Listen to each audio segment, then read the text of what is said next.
Hello, dear students. Today we are going to know about the most important part of any organism. Imagine each of your body parts has its own team of tiny superheroes working tirelessly to keep you alive and functioning. What would their headquarters look like? Dear children, let us dive into the world of amazing tiny structures. Robert Hooke, in the year 1665, observed honeycomb like tiny compartments while examining thin slices of cork. You can see the two pictures given here. The first one is the structure of a plant cell and the second one is the structure of an animal cell. The details about their structures we will be reading in due course of time. Cork. What is cork? It is a substance obtained from the bark of trees. Those tiny compartments were named as cells, which means little rooms in Latin language. Robert Hooke observed dead plant cells. Cell is the basic building block of all living organisms. Like the way we join many bricks to make up a building, many cells come together to form the tissues. Tissues make organs and ultimately the organism. From the smallest bacterium to the largest whale, all living things are composed of one or more cells. That is why we call the cell the fundamental unit of life. The cells are the fundamental and structural units of life. Few cells, such as eggs of ostrich, are the largest and are visible in the naked eye. The smallest cell is the bacterium Mycoplasma. Children, please see the three pictures given here. The first one is the example of a bacterium, that is a tiny microscopic organism. The second one is a plant, which is macroscopic, and the third one is human, which is also macroscopic. Now, when we take a small section of the onion bulb after carefully peeling off a thin transparent layer, that is epidermis. Epi means open, dermis means skin. So, the layer which lies on the above from the inner layer, and then we add 1 drop of iodine or safranine solution, the structures will be more visible. They are cell wall, cytoplasm and nucleus. You can just view these structures in the given diagram. The cell wall is the outermost layer, then the cytoplasm and then the nucleus as well as the vacuoles. This is the picture of a plant cell, that is why the vacuole is prominently present at the middle and the nucleus is present towards the periphery. In the year 1665, Robert Hooke observed cell in his primitive microscope and published the same in his book Micrographia. In the year 1674, Anton von Leeuwenhoek proposed improved microscope and observed free living cells. In the year 1831, Robert Brown discovered nucleus in the plant cells. In the year 1838, Matthias Ledin concluded that all plants are made up of cells, and in the year 1839, Theodor Schwann proposed that all animals are made up of cells. In the year 1838 and 39, T. Schledin and M. Schwann formulated cell theory. In the year 1855, Rudolf Virchow proposed that cells arise from pre-existing cells. In the year 1940, electron microscope was discovered. The discovery of electron microscope led to the fact that an organism may consist of only one cell or it may consist of many cells. An organism consisting of only one cell is an unicellular organism. The single cell is responsible for carrying out all the life processes, which are also called as metabolic activities, very small in size and can only be visible with a microscope. An organism consisting of only one cell is an unicellular organism. Examples of unicellular organisms are bacteria, amoeba, paramecium, yeast, chlamydomonas, etc. Children, you can see the diagram of bacterium given in this slide, which is an example of an unicellular organism. Now, an organism consisting of many cells, that is more than one cell, is termed as a multicellular organism. Here cell differentiation is there, division of labor is also existing. For example, muscle cells are specialized for movement, nerve cells are specialized for communication. You can see the example of a plant and a human being as the macroscopic organisms or multicellular organisms. They can be visible through naked eye. Many cells combine to form tissues, many tissues combine to form organs, and many organs join to form organ systems, and then ultimately an organism is formed. So, complex organization is there in multicellular organisms. When a group of cells having a common origin and perform a specific function, it is termed as a tissue.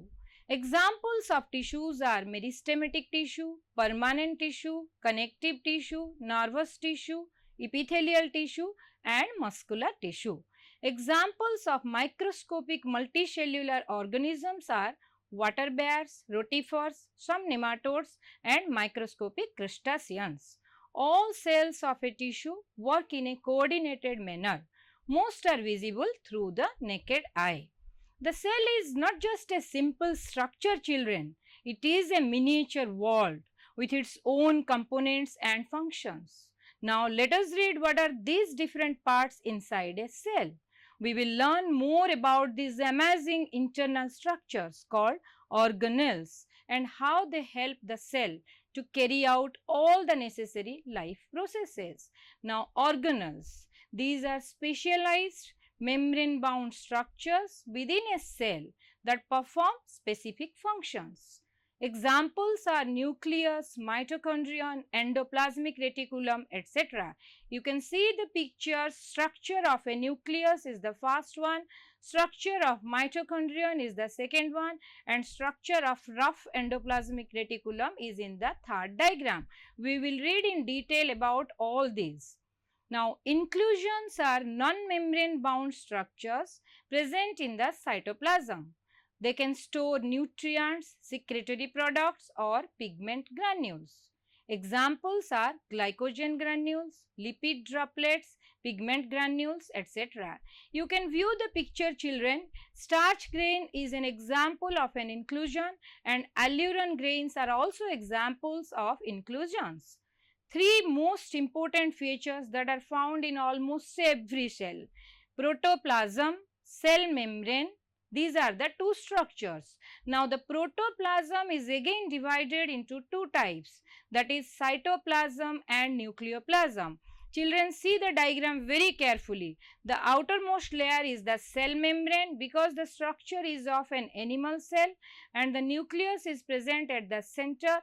The nucleus is surrounded by nuclear membrane and it consists of cytoplasm and nucleoplasm or karyoplasm. When the cytoplasm and karyoplasm combine with each other, that forms protoplasm, that is the fluid matrix of the cell. Now, protoplasm is also known as the living fluid. Cell membrane, the first structure, is also called as the plasma membrane. It is the vital structure that defines the cell and controls the movement of substances in and out of it.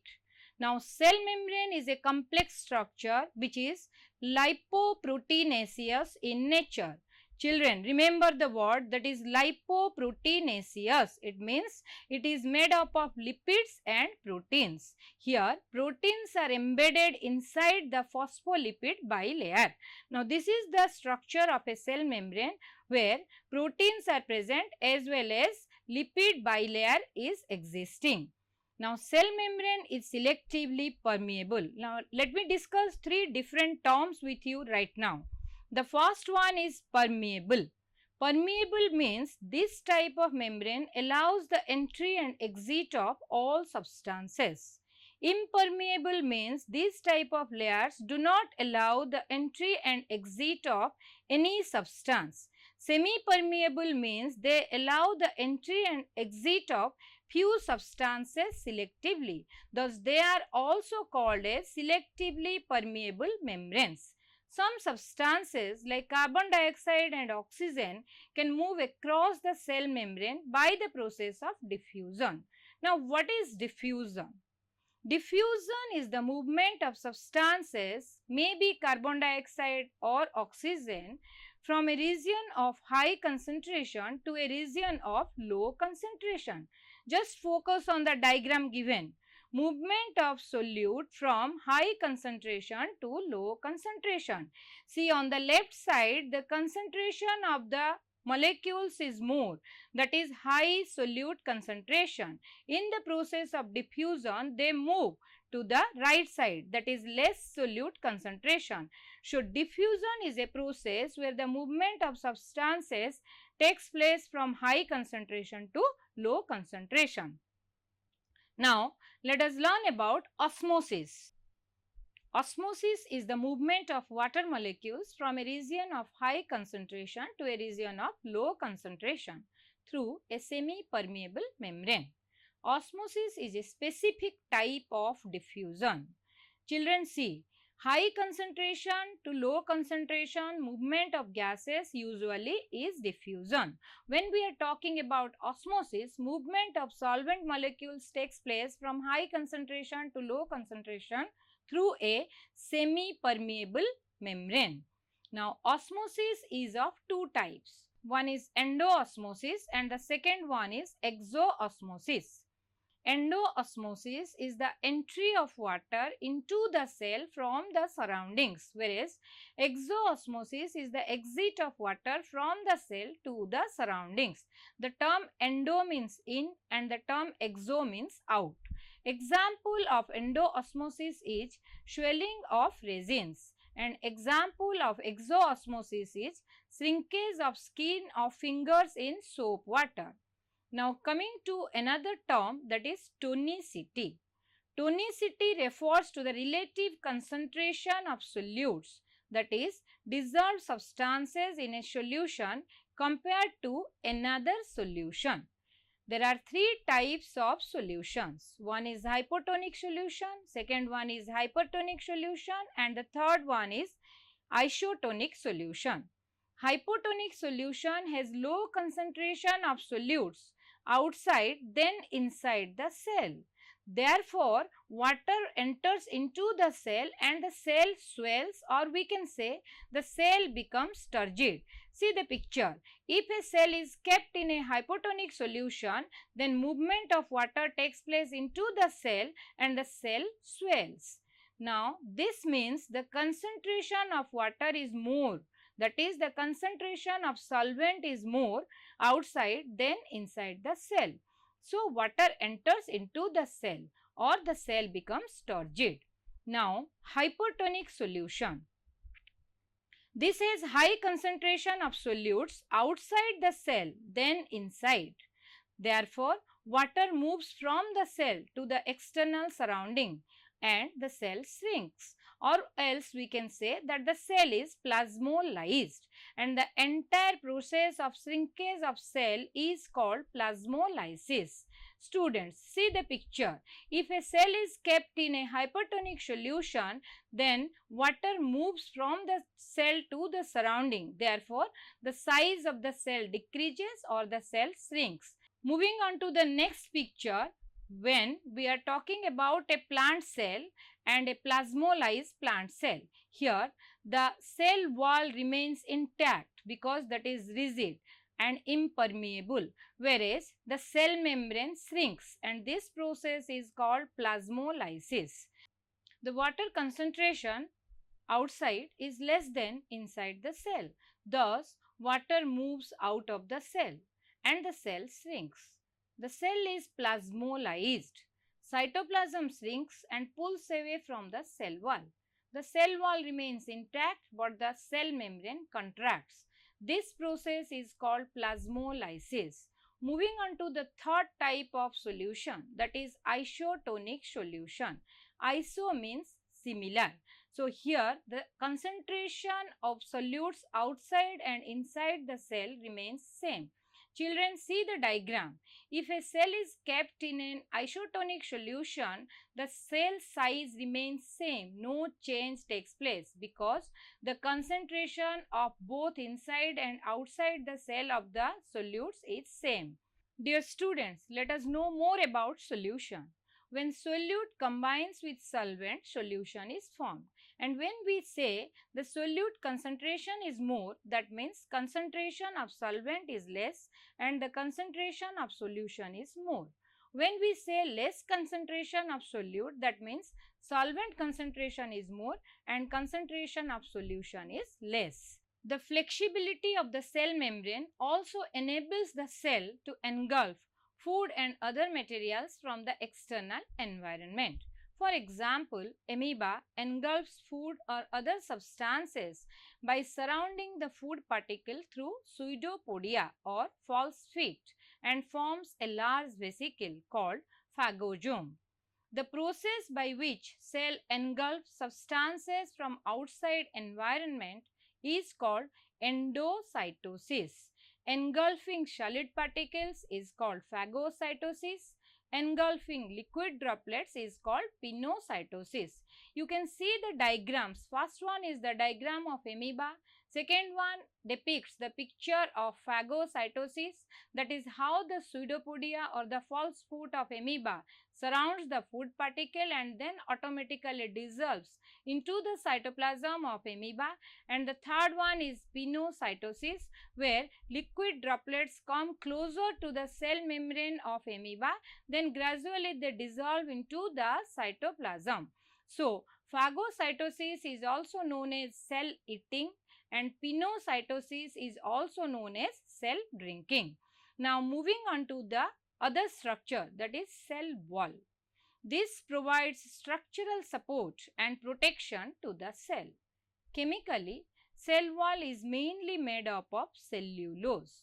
It may contain hemicellulose, pectin, lignin, chitin as in plants or peptidoglycan as in bacteria. Now, cell wall is basically made up of cellulose. You can see in the diagram. Here, inner layer is there, middle layer is there, outer layer is there, primary cell wall and secondary cell wall. Now, the function of cell wall is it provides structural support and maintains the cell shape. It protects the cell from external injury. It regulates the cell growth. It controls the movement of molecules and it provides rigidity. A membrane-bound organelle that contains the genetic material of the cell is the nucleus. The nucleus has a double-layered covering called nuclear envelope or nuclear membrane. The nuclear membrane has pores which are called nuclear pores and that regulate the movement of molecules between the nucleus and the cytoplasm. The nucleus contains thread-like rod-shaped structures made up of DNA and proteins. These are responsible for carrying the genetic material. Children, see the structure of nucleus. It consists of outer membrane, inner membrane. In between the outer and inner membrane, there is a space which is called as the intermembranous space, and these two consist of the nuclear envelope. Inside the nuclear envelope, there is a sap or fluid present which is called as the nucleoplasm. And this nucleoplasm consists of chromatin threads, that is DNA and protein structures. They are found floating inside the nucleoplasm. And then ribosomes are also attached to the outer membrane sometimes. And this nuclear membrane, nucleus, all these help in storing the genetic material. That means the function is it stores genetic material, it protects the DNA from damage. This is the site of DNA replication, and nucleolus, that is the dense structure which is the primary site of ribosomal RNA synthesis. Students, After knowing about the detailed structure of nucleus, let us learn about two types of cells, prokaryotic cells and eukaryotic cells. Prokaryotic, pro what means primitive and karyon means nucleus. Eu means good or advanced and karyon means nucleus. So when we are talking about prokaryotic cells, definitely these are primitive, simple and small cells, whereas eukaryotic cells are more complex and large in nature. See the structure of two diagrams given here. The first diagram depicts the cell of a bacterium which is prokaryotic in nature, whereas the second one is the structure of an animal cell which is eukaryotic in nature. See, in the first diagram, there is no confined nucleus present at the center of the cell because there is no demarcation line for the nucleus. There is no differentiation, and the chromosomal material, they are present at the center in the form of nucleoid. Whereas in the second diagram, you can see there is a clearly differentiated nuclear membrane and nucleus. So, cytoplasm is completely differentiated from the karyoplasm. Now, what is cytoplasm? These are gel-like substances that fills the region between the cell membrane and the nucleus. This consists of cytosol and organelles. What is cytosol then? This is the fluid portion which is a complex mixture of water, ions and macromolecules, proteins, carbohydrates, lipids as well as nucleic acid. Organelles are membrane-bound structures as we have already discussed. Those are found suspended within the cytosol, each with specialized functions.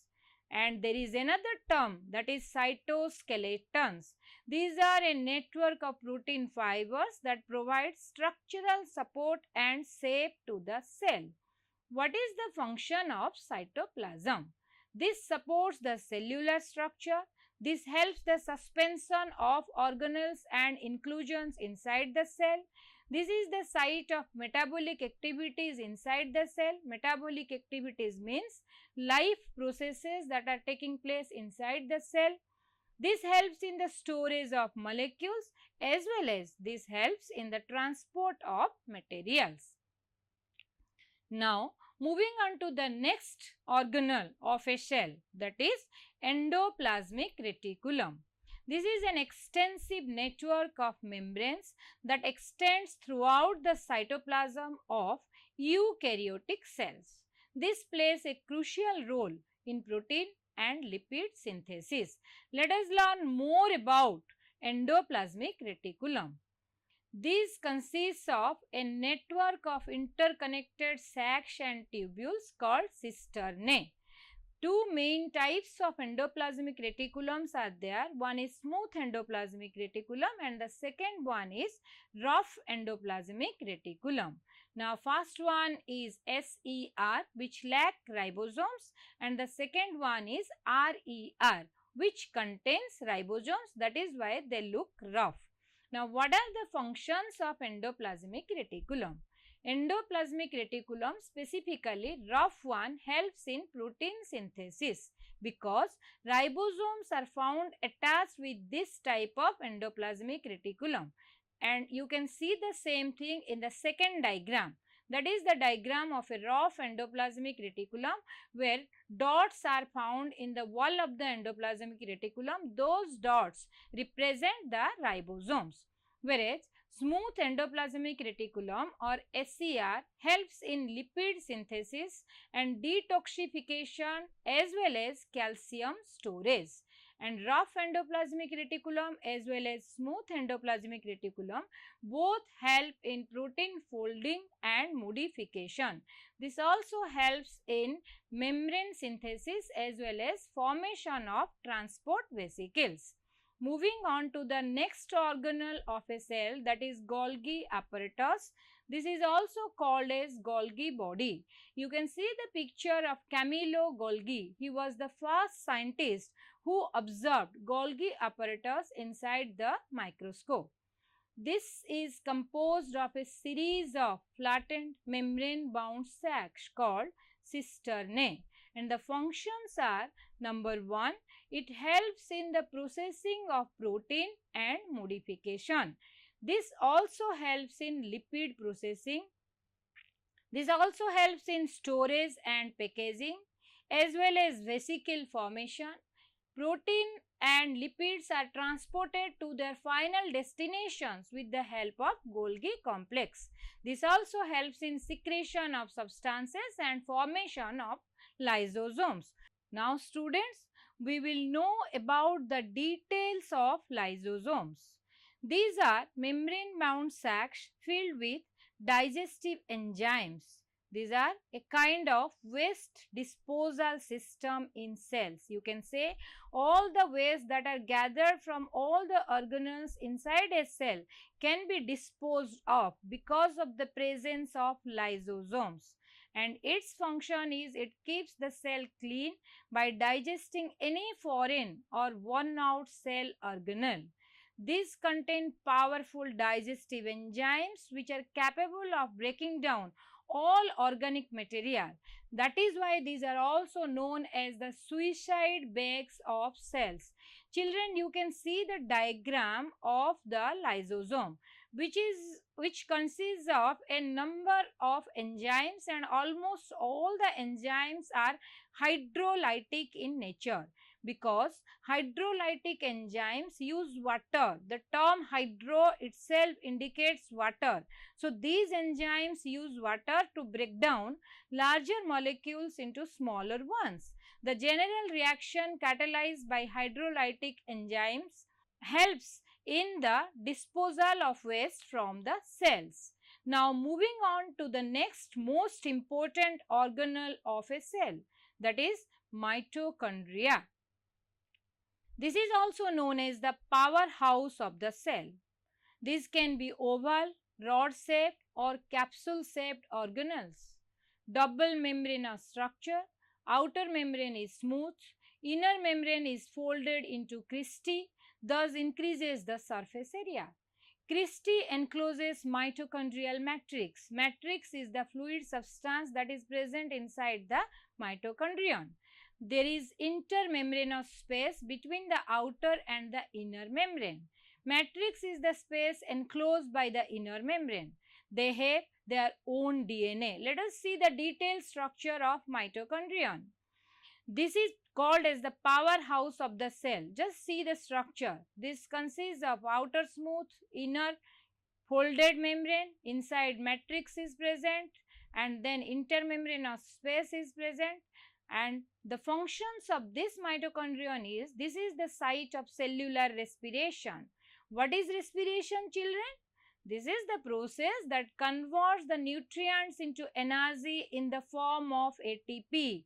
And this is the only place where energy is produced, and that is why the most important organelle of all the cells. This also helps in glycolysis. What is glycolysis then? This is the process of breaking down of glucose into pyruvate. Now, oxidation is also taking place here. The pyruvate which is formed is again converted into acetyl coenzyme A, and then oxidative phosphorylation takes place, because of which ATP is generated. What is the full form of ATP, dear students? It is adenosine triphosphate. Dear students, now we came to know that different cells are responsible for different functions.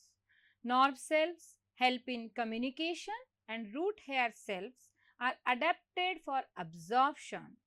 Cells are the fundamental unit of life. They are the structural and the functional unit of life. Now students, this is all about today's class. In the next class, we will be discussing about how a single cell divides to form a group of cells, that is tissues, types of plant and animal tissues, along with their structure and functions. Till then, bye-bye.